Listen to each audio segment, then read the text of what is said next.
Setiap tahun, harga pakan terus bergerak naik. Dan setiap kali itu terjadi, yang paling merasakan dampaknya adalah peternak kecil dan menengah. Keuntungan yang tadinya sudah dihitung dengan matang, perlahan menyusut. Biaya operasional meningkat, margin menipis, tekanan bertambah. Banyak peternak akhirnya hanya fokus pada satu hal, bagaimana caranya bertahan. Namun jarang yang berhenti sejenak dan bertanya, apakah benar tidak ada alternatif? Apakah benar kita harus selalu bergantung pada pakan pabrikan? Atau sebenarnya ada solusi yang selama ini ada di sekitar kita, tetapi belum kita maksimalkan? Bayangkan jika Anda bisa memproduksi sebagian pakan sendiri. Bayangkan jika limbah yang biasanya dibuang justru berubah menjadi sumber protein berkualitas tinggi.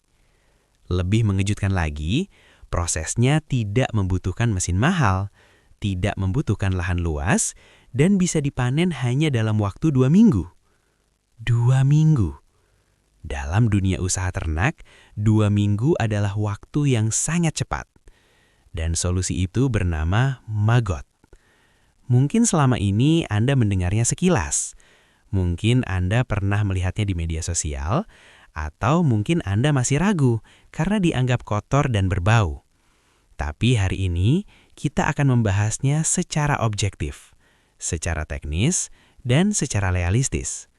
Bukan sekedar tren, bukan sekedar ikut-ikutan, melainkan sebagai sistem pakan alternatif yang mulai diterapkan banyak peternak cerdas. Simak dengan fokus, karena di balik makhluk kecil ini tersimpan potensi besar. Dalam usaha ternak, ada satu komponen yang tidak bisa ditawar. Pakan. Tanpa pakan yang cukup dan berkualitas, pertumbuhan ternak terhambat. Namun di sisi lain, pakan adalah biaya terbesar. Pada budidaya ayam pedaging, pakan bisa mencapai lebih dari 60% biaya produksi. Pada budidaya lele dan nila, angka tersebut bahkan bisa mendekati 70%. Artinya, dari setiap keuntungan yang Anda harapkan, sebagian besar sudah terkunci untuk biaya pakan. Inilah yang membuat banyak peternak terjebak dalam siklus ketergantungan. Harga naik sedikit saja, keuntungan langsung tertekan. Produksi bagus belum tentu untung besar, karena biaya sudah membengkak sejak awal. Di titik inilah muncul pertanyaan penting. Bagaimana cara mengurangi ketergantungan itu?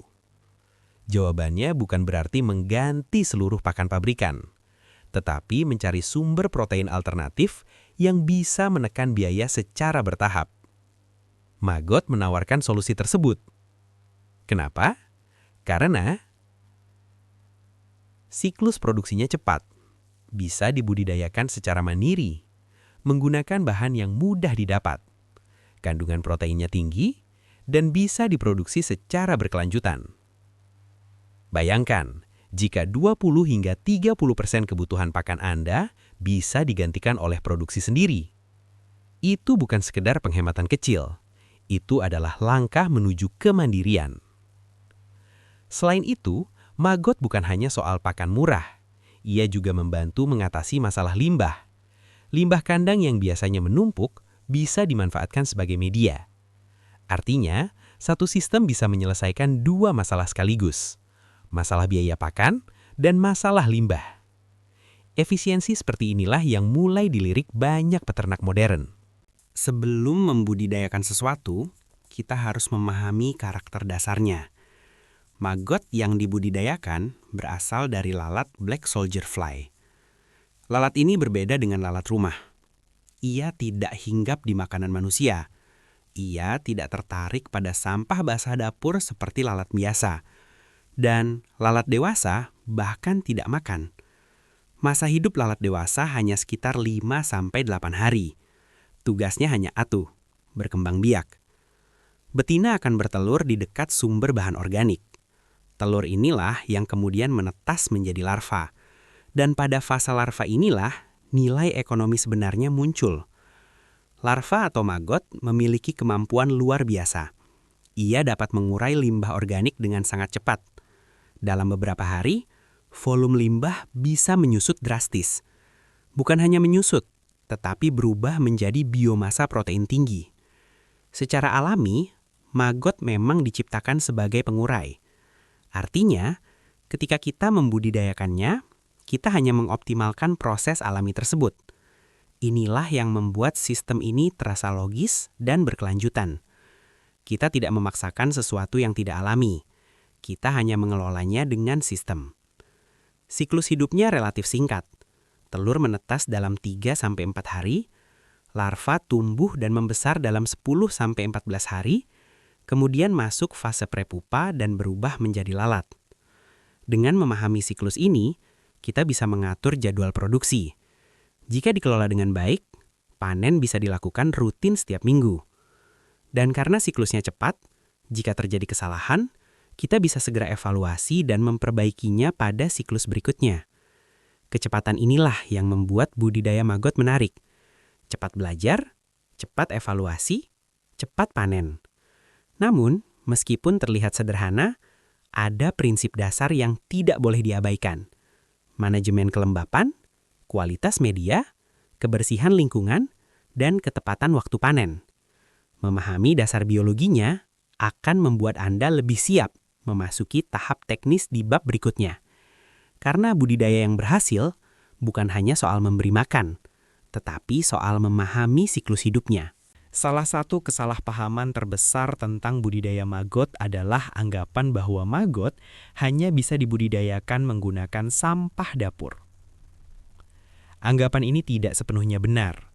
Maggot memang memakan limbah organik, namun limbah organik tidak terbatas pada sisa makanan rumah tangga saja. Secara prinsip, maggot dapat tumbuh pada hampir semua bahan organik yang bisa terurai secara alami.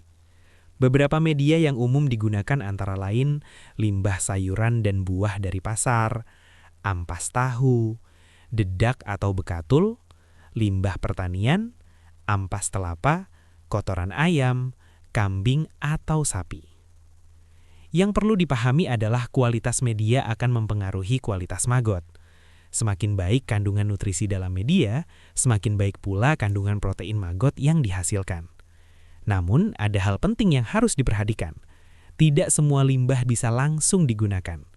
Hindari bahan yang mengandung bahan kimia, tercampur plastik atau logam, mengandung minyak berlebihan, sudah membusuk terlalu lama hingga berjamur, media yang terlalu asam atau terlalu busuk justru bisa menurunkan tingkat kelangsungan hidup larva. Selain itu, banyak orang mengira budidaya maggot pasti berbau menyengat. Padahal bau biasanya muncul karena manajemen media yang salah. Jika limbah ditumpuk terlalu tebal dan dibiarkan tanpa kontrol, proses pembusukan akan menghasilkan bau tidak sedap. Namun jika maggot diberikan media secara bertahap dan dikontrol kelembapannya, bau bisa diminimalkan. Bahkan dalam sistem kandang ayam terintegrasi, penggunaan maggot justru membantu mengurangi bau amonia. Ini karena larva mengonsumsi limbah sebelum sempat membusuk lebih lanjut. Artinya, maggot bukan sumber bau. Manajemen yang buruklah yang menjadi sumber masalah. Memahami hal ini sangat penting agar Anda tidak ragu untuk memulai. Sebelum masuk ke tahap teknis, persiapan awal adalah fondasi utama. Banyak pemula gagal bukan karena sistemnya salah, tetapi karena persiapannya kurang matang. Ada beberapa aspek penting yang perlu dipersiapkan. 1. Lokasi. Lokasi budidaya harus memiliki sirkulasi udara yang baik, tidak terkena hujan langsung, terlindungi dari sinar matahari berlebihan, tidak lembab berlebihan hingga tergenang. Suhu ideal untuk budidaya maggot berkisar antara 27 hingga 32 derajat Celcius. Jika terlalu dingin, pertumbuhan melambat. Jika terlalu panas, larva bisa stres dan mati. Karena itu, pemilihan lokasi sangat menentukan stabilitas produksi. 2. Sistem kandang lalat indukan. Jika ingin produksi berkelanjutan, Anda perlu memikirkan sistem indukan. Lalat dewasa membutuhkan tempat untuk bertelur. Biasanya digunakan kandang berjaring, Media kayu atau karton sebagai tempat menempel telur, sumber aroma organik untuk menarik lalat bertelur. Tanpa sistem indukan yang baik, Anda akan terus bergantung pada pembelian telur. 3. Wadah pembesaran. Wadah pembesaran tidak harus mahal. Yang terpenting, tidak bocor, mudah dibersihkan, memiliki drainase, tidak terlalu dalam. Beberapa peternak menggunakan sistem rak bertingkat untuk menghemat ruang. Semakin rapi sistemnya, semakin mudah pengontrolannya. 4. Manajemen kelembapan.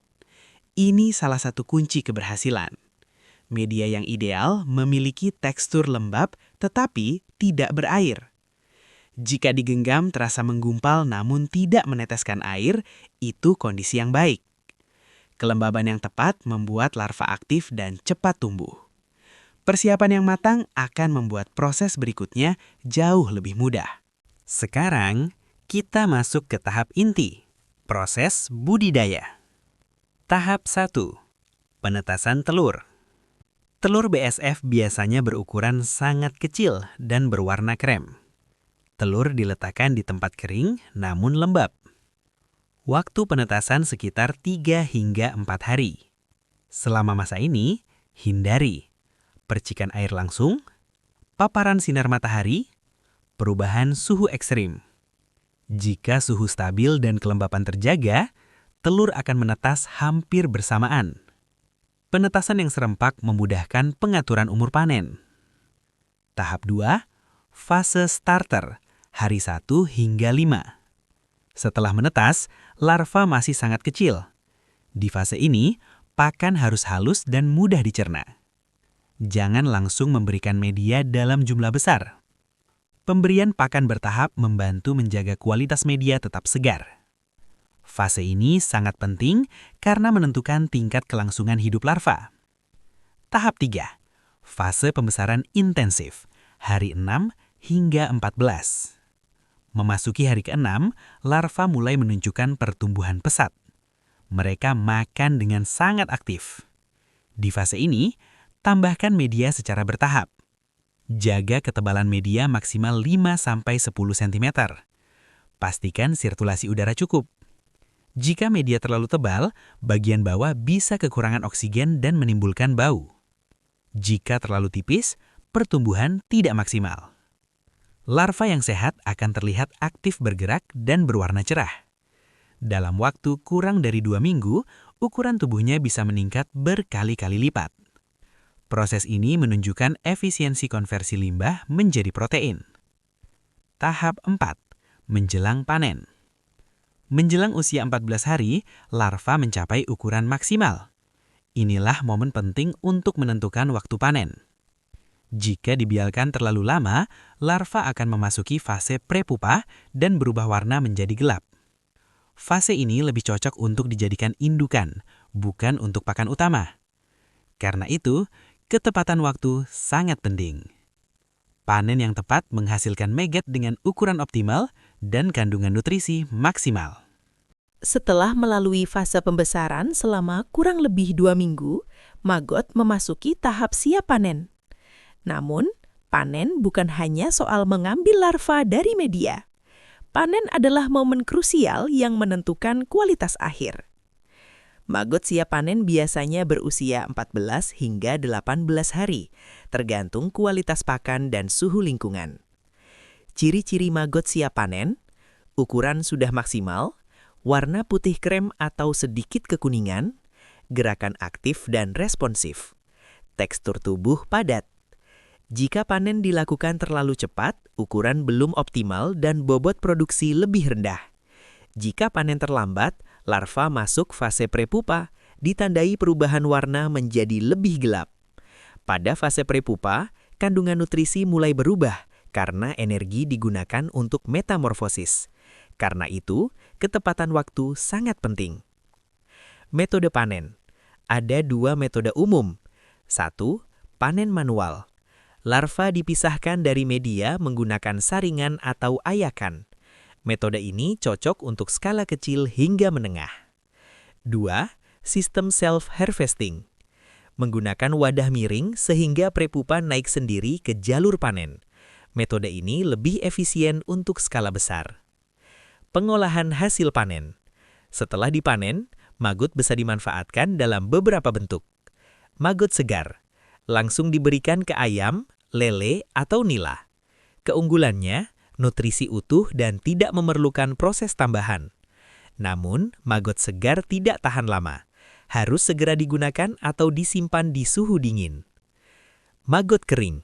Dikeringkan dengan sinar matahari atau oven suhu rendah. Keunggulannya, daya simpan lebih lama dan mudah dikemas. Tepung maggot. Maggot kering digiling menjadi tepung. Bisa dicampurkan dalam ransum pakan. Tepung maggot memiliki nilai jual lebih tinggi karena lebih praktis. Strategi pemanfaatan yang efektif. Agar hasil maksimal, sebaiknya gunakan sebagian untuk pakan sendiri. Sisanya diolah untuk nilai tambah. Buat jadwal panen rutin agar pasokan stabil. Stabilitas produksi jauh lebih penting daripada produksi besar namun tidak konsisten. Karena dalam usaha, konsistensi adalah kekuatan utama. Sekarang kita masuk pada bagian yang paling menarik, dampak ekonominya. Mari kita analisis secara logis. Jika dalam 1 minggu Anda memiliki 150 hingga 200 kg limbah organik dan tingkat konversinya sekitar 20%, maka Anda bisa menghasilkan sekitar 30 hingga 40 kg maggot. Bayangkan, jika 30 kg itu menggantikan sebagian pakan pabrikan. Dalam 1 bulan, penghematan bisa signifikan. Jika 1 kg pakan pabrikan bernilai cukup tinggi dan Anda mampu menggantikan 25 hingga 30% kebutuhan, maka margin keuntungan meningkat tanpa harus menambah jumlah ternak. Itulah kekuatan efisiensi. Diversifikasi produk. Budidaya maggot juga membuka peluang usaha tambahan. Anda bisa menjual maggot segar, maggot kering, tepung maggot, telur BSF, pupuk hasil sisa media atau kasgot. Kasgot atau sisa media setelah panen sangat baik untuk pupuk organik. Artinya, hampir tidak ada yang terbuang. Semua bisa dimanfaatkan. Inilah konsep ekonomi sirkular dalam skala peternakan. Stabilitas jangka panjang. Budidaya maggot bukan sekedar solusi sesaat ketika harga pakan naik. Ini adalah sistem jangka panjang. Semakin terampil Anda mengelola siklus produksi, kualitas media, manajemen indukan, sistem panen, maka semakin stabil hasil yang diperoleh. Dan ketika sistem sudah stabil, Anda tidak lagi bergantung sepenuhnya pada fluktuasi harga pasar. Anda memiliki kendali. Dan dalam dunia usaha, memiliki kendali adalah kekuatan besar. Jika kita melihat lebih dalam, budidaya maggot bukan sekedar tentang larva kecil. Ia adalah tentang cara berpikir baru, cara berpikir efisien, cara berpikir mandiri, cara berpikir bahwa limbah bisa menjadi aset. Banyak orang menunggu kondisi ideal sebelum memulai. Menunggu harga stabil, menunggu modal besar, menunggu waktu luang. Namun dalam dunia usaha, yang bergerak lebih dulu seringkali yang mendapatkan hasil lebih dulu. Budidaya maggot tidak membutuhkan teknologi mahal, tidak membutuhkan lahan luas, tidak membutuhkan modal besar untuk memulai skala kecil. Yang dibutuhkan adalah kemauan belajar, ketelitian mengamati, dan konsistensi menjalankan siklusnya. Jika Anda serius ingin menekan biaya produksi, mengurangi ketergantungan dan membangun sistem yang lebih efisien, maka memahami budidaya maggot adalah langkah awal yang rasional. Mulailah dari kecil. Uji coba 1 siklus, evaluasi hasilnya, perbaiki sistemnya, dan ulangi. Karena dalam usaha, perbaikan kecil yang dilakukan terus-menerus akan menghasilkan perubahan besar dalam jangka panjang. Sekarang, pertanyaannya bukan lagi apakah maggot menguntungkan, tetapi apakah Anda siap mengubah cara Anda melihat limbah. Karena seringkali, peluang terbesar tersembunyi dalam hal yang dianggap sepele. Dan mungkin, langkah kecil hari ini akan menjadi fondasi kemandirian usaha Anda di masa depan.